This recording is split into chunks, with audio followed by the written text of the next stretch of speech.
warahmatullahi wabarakatuh. Perkenalkan, saya Yuliana Halawa, mahasiswa D3 Kebidanan Universitas Ali Al-Aitam. Di sini saya akan melakukan penyuluhan tentang diare di Desa Mekarsari, Jalan Antapani Tengah. Selamat menonton dan selamat menyaksikan. Dadah.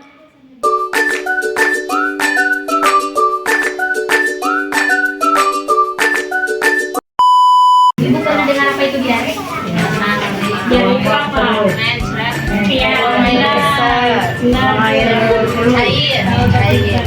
Nah, pengertian dari diare ini yaitu buang air besar yang encer atau berair yang terjadi lebih dari 3 kali.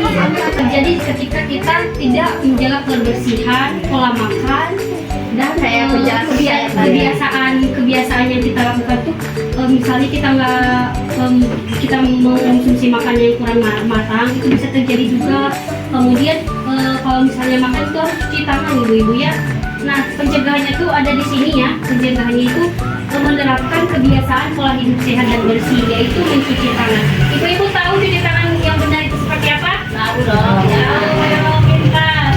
Kemudian jangan pola makan yang bersih. Kemudian air yang bersih. Kemudian mencukupi cairan tubuh. Nah, kemudian jaga kebersihan diri ibu-ibu. Mungkin ibu tahu jaga kebersihan diri seperti apa ya? Bukan bibir lipstick bukannya. Kemudian hindari konsumsi alkohol. Ibu-ibu ada di sini yang merokok enggak? Juga pola makan biar dedeknya nanti gak ada kelainan kalau lahir gitu. Nah, ada gejala kalau kita mengalami diare itu, ibu-ibu tahu nggak kalau misalnya tanda atau gejala yang kita alami pas awal diare itu? Ya perut sakit. Iya, mual-mual. Iya, benar. Mules, pusing, kemudian nafsu makan kita berkurang gitu. Beda apa? Iya, emang iya. Bau. Kalau mau cewek main bau ya. Kita sama yang kita makan ini bau. Mau lah kasih jalan, mau kasih jalan. Iya, bau. Sama yang kita makan ini bau. Mau lah kasih jalan, mau kasih jalan. Iya, bau.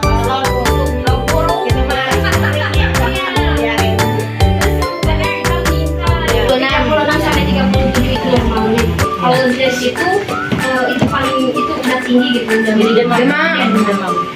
Nah, kalau penyebab dari diare ini, ibu-ibu tahu apa penyebabnya? Karena tadi kita kurang bersih, terjadinya infeksi, bakteri. Kemudian ini juga bisa dari obat-obatan yang kita konsumsi. Kenapa kita misalnya kita minum obat yang kita beli dari warung, misalnya kita nggak cocok minum obat itu bisa terjadi gitu lah. Efek sampingnya ada. Setelah itu pengobatannya itu kita harus melakukan perawatan diri. Jangan tetap jaga kebersihan aja. Itu yang utama dari diare. Jaga pola makan, jaga kebersihan. Kemudian jika demam tinggi kita harus mencari perawatan medis atau misalnya kita konsul ke dokter gitu ya. Kemudian pengobatan utama kita harus mencegah dehidrasi. Nah, dehidrasinya itu kekurangan cairan dalam tubuh ibu-ibu ya. Misalnya tadi kita kurang minum air gitu.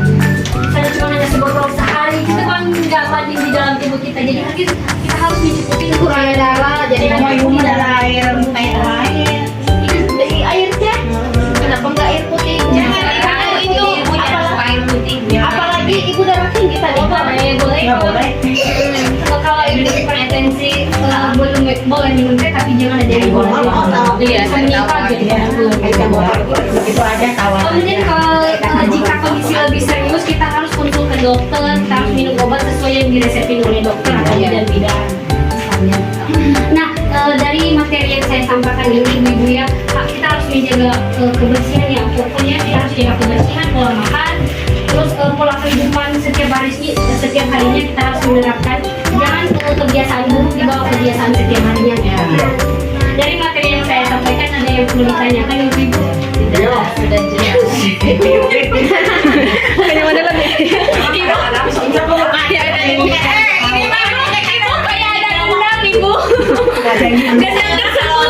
Itu masuk kalau naik bis pakai AC, kalau terlalu air Masuk angin. Bisa masuk angin. Masuk angin udah keluar. Kita ke pakai AC terus kakinya kita bisa apa nih? jadi Iya. sebentar. Nah, saya itu Ada lagi yang mau? nggak mau ya kalau naik mobil ada AC-nya. Sama ibu. Jangan tadi juga muntah-muntah yang menjadi juga. AC udah lebuk aja. Ada ya, jangan pakai AC. Iya, jangan pakai AC. Jangan sa AC nya kenapa? Emang lu langsung. Wah, Kalau dia ini mau kayak kamu udah nyaman banget, misalnya pergi jauh gitu. Kalau sama apa bisa 3 kali dalam sehari itu, dalam sehari bisa sering terjadi dalam sehari 3 kali.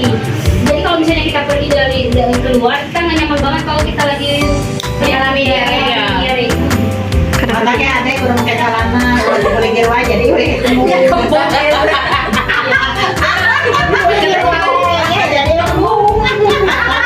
Kan itu tuh. harus pakai celana. Bisa serumah ya. Iya ibu. Itu juga selalu ke atas. Baik ibu sekian materi dari saya, semoga dipahami. Jika ada kata-kata yang kurang dipahami atau kalau misalnya kurang berkenan, mohon maaf ya. Infonya masih ada. Udah ibu ya udah. Terima kasih ibu. Sama-sama. Baik teman-teman, sekian video dari saya. Semoga dapat dipahami dan semoga bermanfaat. Terima kasih. Terima kasih ibu-ibu.